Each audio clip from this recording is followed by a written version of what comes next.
आइए दोस्तों, अब चैप्टर नंबर 2 रेसिडेंशियल स्टेटस में हम इलस्ट्रेशन नंबर 2 को कंप्लीट करते हैं। इलस्ट्रेशन नंबर 2 देखते हैं। इलस्ट्रेशन नंबर 2 क्या है? कहता है कि ब्रूस ली करके पर्सन है, ऑस्ट्रेलियन क्रिकेटर है, ठीक है, ऑस्ट्रेलियन क्रिकेटर है। Visit India for 100 days. 100 days यहाँ पे हर every year, every financial year में जो है 100 डेज के लिए वो इंडिया में आते हैं। और कहता है कि ऐसा यहाँ पे पूरे पास्ट 10 साल तक चलता रहा है। मतलब कि आज से अगर प्रीवियस देखें तो प्रीवियस 10 साल तक वो इनका जो यहाँ पे रूटीन है वो इस तरीके से ही रहा है कि 100 डेज के लिए पूरे साल में वो इंडिया में रहते हैं। ठीक है, तो पूरे साल में जितने भी डेज है 366 या फिर 365, उसमें से 100 डेज जो है वो ब्रूस ली जो है अमेरिकन, जो यहाँ पे ऑस्ट्रेलियन ऑस्ट्रेलियन क्रिकेटर है, वो यहाँ पे रहते हैं इंडिया में 100 डेज के लिए। ठीक है, ऐसा 10 साल चलते आ रहा है। कहता है कि इनका रेसिडेंशियल स्टेटस बताइए। अब सबसे पहले तो ये क्रू मेंबर तो है नहीं। अगर क्रू मेंबर नहीं है तो सीधी सी बात है, इन पे दो कंडीशन अप्लाई हो जाएगी। दोनों में से कोई भी एक फॉलो करते हैं तो आप रेसिडेंट बन जाएंगे। ठीक है, सबसे पहली कंडीशन प्रीवियस ईयर में 182 डेज या फिर उससे ज़्यादा होना चाहिए।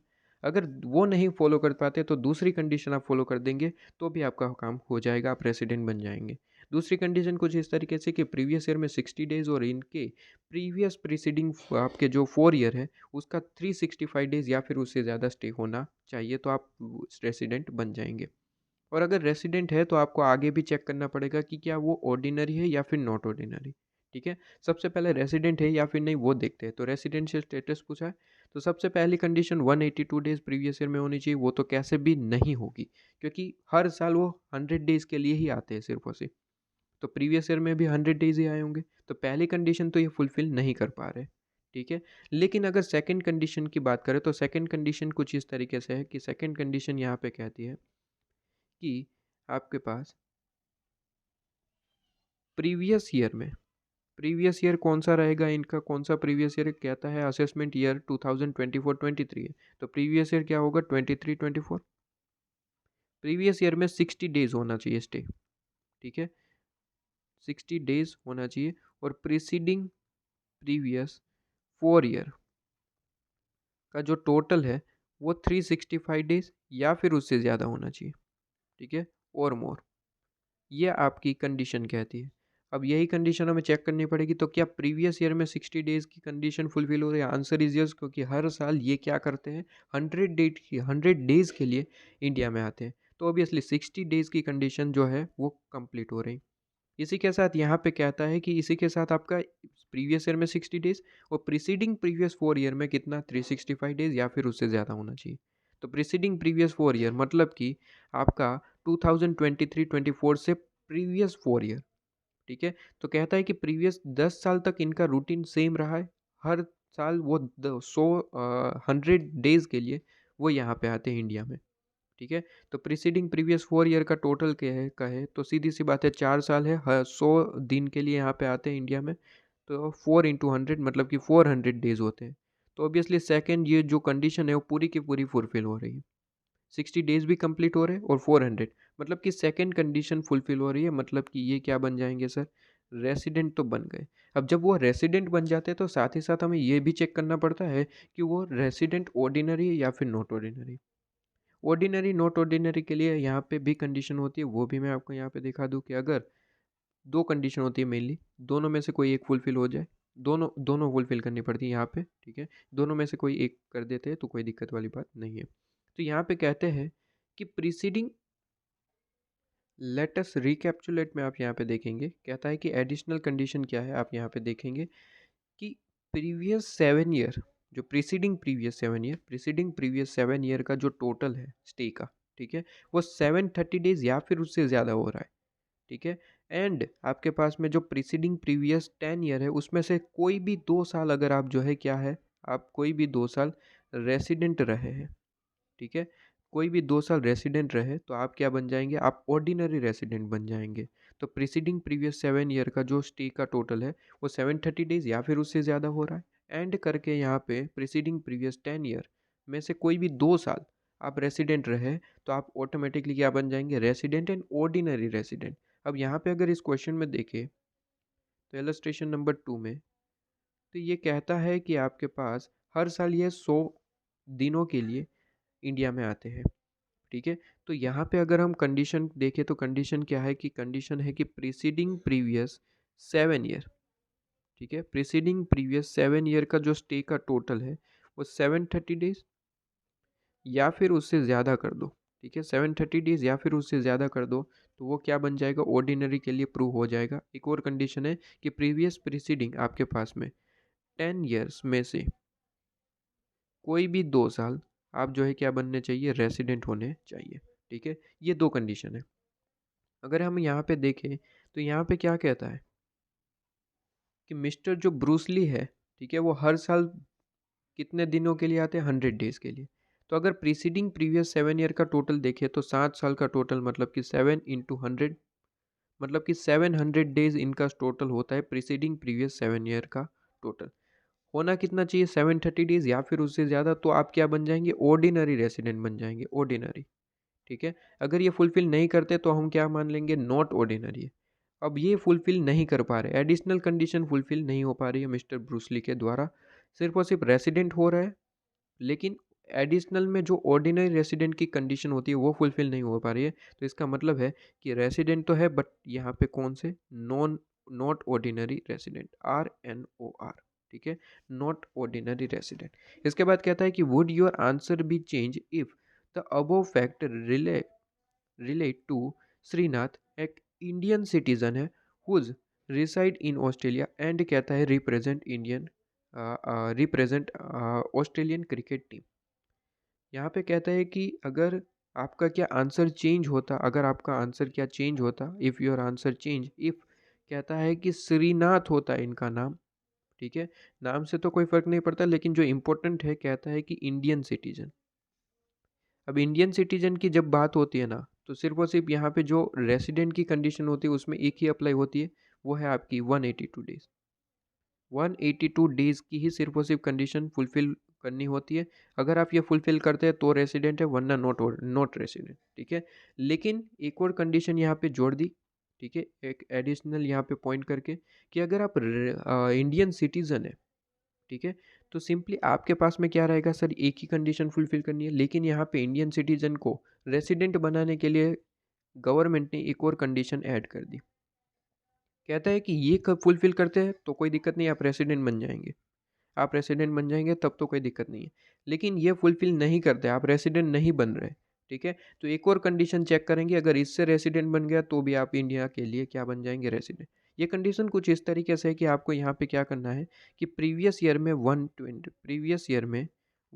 डेज, प्रीवियस ईयर में 120 डेज का स्टे होना चाहिए एंड प्रीसीडिंग प्रीवियस 4 ईयर का टोटल 365 डेज या फिर उससे ज़्यादा होना चाहिए एंड, ठीक है, ये पूरी की पूरी एक कंडीशन है, पूरी पूरी की पूरी फुलफिल होती है तो आप रेसिडेंट बनेंगे।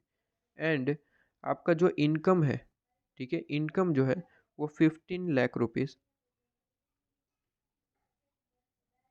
या फिर उससे ज़्यादा है, ठीक है। ये कंडीशन आपके पास में यहाँ पे लिखी हुई है, आप देख लीजिए, 15 लाख रुपीज़ से ज़्यादा होना चाहिए, 15 लाख रुपीज़ से एक्सीड कर जाना चाहिए, ठीक है। तो 15 लाख रुपीज़ से एक्सीड कर रहा है तो ये कंडीशन आपके पास में बनती है, जो यहाँ पे लिखा है कि आप थर्ड कंडीशन देखिए कि अगर इंडियन सिटीजन की बात है तो इंडियन सिटीजन की बात में कहता है कि प्रीवियस ईयर में 120 डेज या फिर उससे ज़्यादा, ठीक है। और कहता है कि आपका प्रीसीडिंग प्रीवियस आपके पास में 4, यहाँ पे लिखा होगा डिटेल में आपकी मॉड्यूल में, ये रहा, यहाँ पे आपको डिटेल में लिखा है। अब देखिए यहाँ पे कहता है कि प्रीवियस ईयर में कितने 120 डेज या फिर उससे ज़्यादा होना चाहिए, प्लस प्लस एंड करके, ठीक है, क्या चीज़ है, एंड, ठीक है, प्लस प्रीसीडिंग प्रीवियस 4 ईयर में आपका स्टे 365 डेज या फिर उससे ज़्यादा होना चाहिए एंड, ठीक है, एंड आपका जो इनकम है वो 15 लाख रुपीज़ से एक्सीड करना चाहिए। तो बिल्कुल मैंने जो यहाँ पे कहा कि अगर इंडियन सिटीजन की बात करें तो यहाँ पे दो कंडीशन है, दो कंडीशन है, ठीक है, दोनों में से कोई एक फॉलो करेंगे आप रेसिडेंट बन जाएंगे, ठीक है। या तो 182 डेज प्रीवियस ईयर में ये कंप्लीट कर लीजिए, आप रेसिडेंट बन जाएंगे, या फिर दूसरी कंडीशन कुछ इस तरीके से, दूसरी कंडीशन बड़ी कंडीशन है, पूरी की पूरी फॉलो करनी पड़ेगी तो आप रेसिडेंट है वरना नॉन रेसिडेंट। पूरी की पूरी कंडीशन कुछ इस तरीके से है कि प्रीवियस ईयर में 120 डेज या फिर उससे ज़्यादा स्टे होना चाहिए, प्लस प्रीसीडिंग प्रीवियस 4 ईयर का जो स्टे है 365 डेज या फिर उससे ज़्यादा होना चाहिए, प्लस 15 लाख से ज़्यादा इनकम होनी चाहिए। और 15 लाख में भी ध्यान रहे, 15 लाख में जो आपको यहाँ पे मार्क करने लायक है, 15 लाख जो यहाँ पे इनकम है वो कौन सी इनकम? Indian income. यहाँ पे देखिए वर्ड लिखा है कि total income other than, total income, total income other than income from foreign source. Foreign source की इनकम को नहीं लेना है, सिर्फ और सिर्फ यहाँ की income. It means income which accrues और arrive outside India except income from business control in और profession setup in India and which is not deemed income in India. तो सिंपली इंडियन इनकम जो है 15 लाख से एक्सीड करनी चाहिए। तो वो एक्सीड करती है तो आपके पास में यहाँ पे क्या बन जाएंगे? आप रेसिडेंट बन जाएंगे।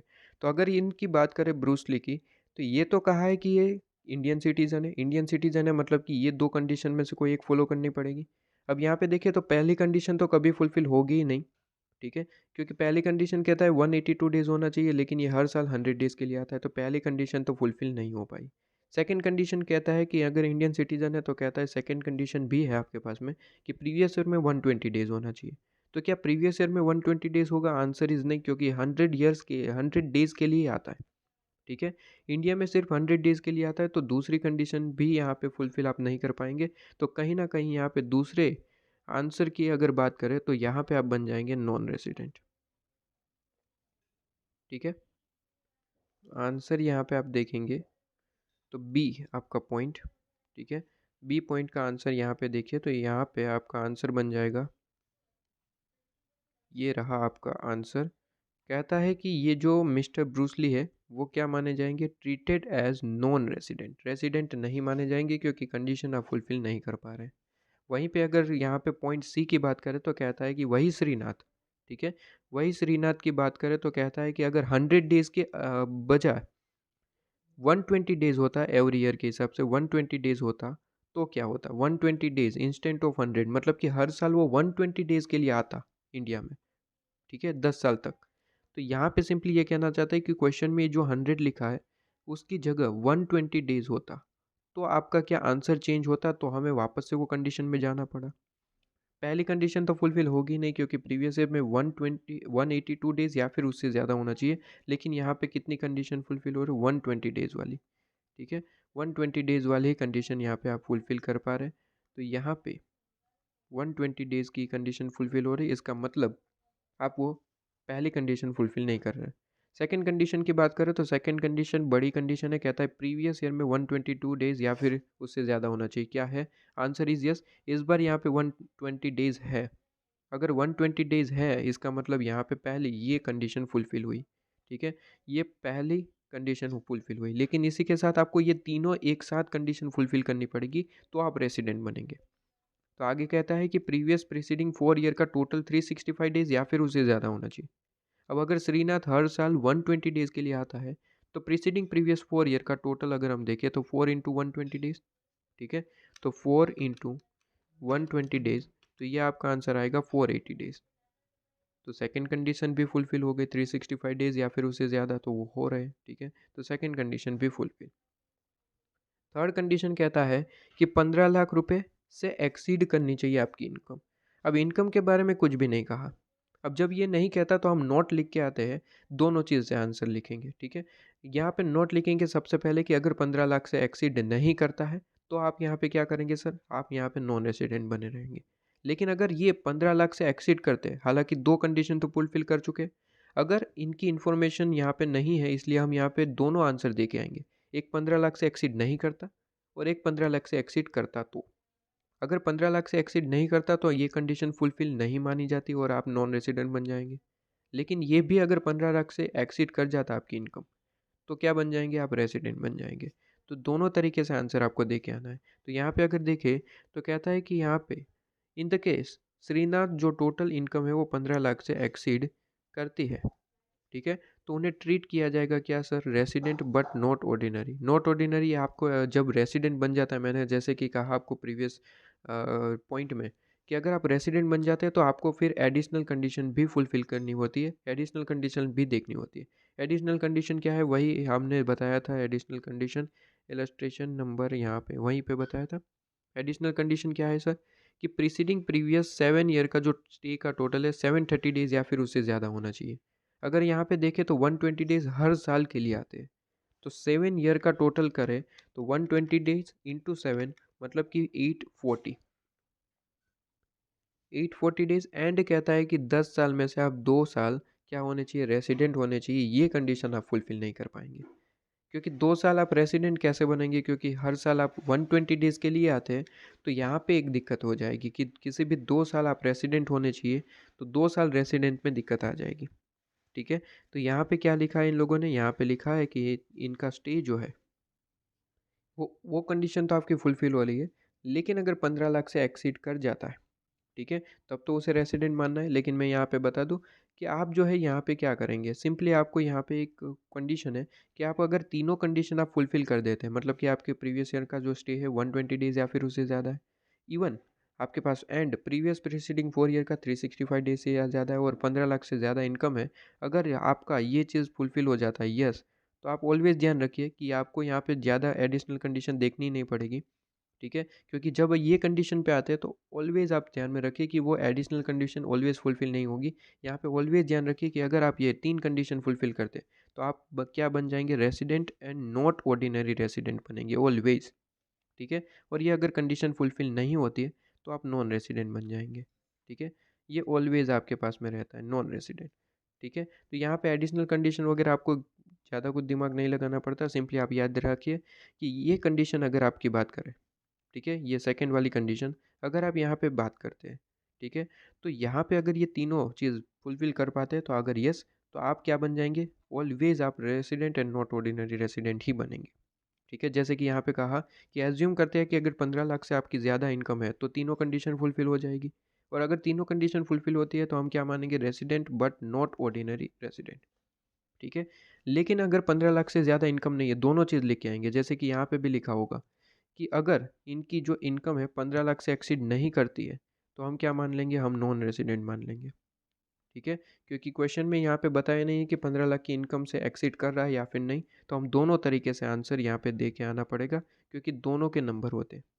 ठीक है, तो दोनों यहाँ पे आप आंसर लिख के आएंगे और ये क्वेश्चन आपका ख़त्म हो जाता है, मिस्टर ब्रूस ली वाला। ठीक है, बहुत ही ज़्यादा सिंपल सा क्वेश्चन था, यहाँ पे बेसिकली आपको कंडीशन याद होनी चाहिए थी।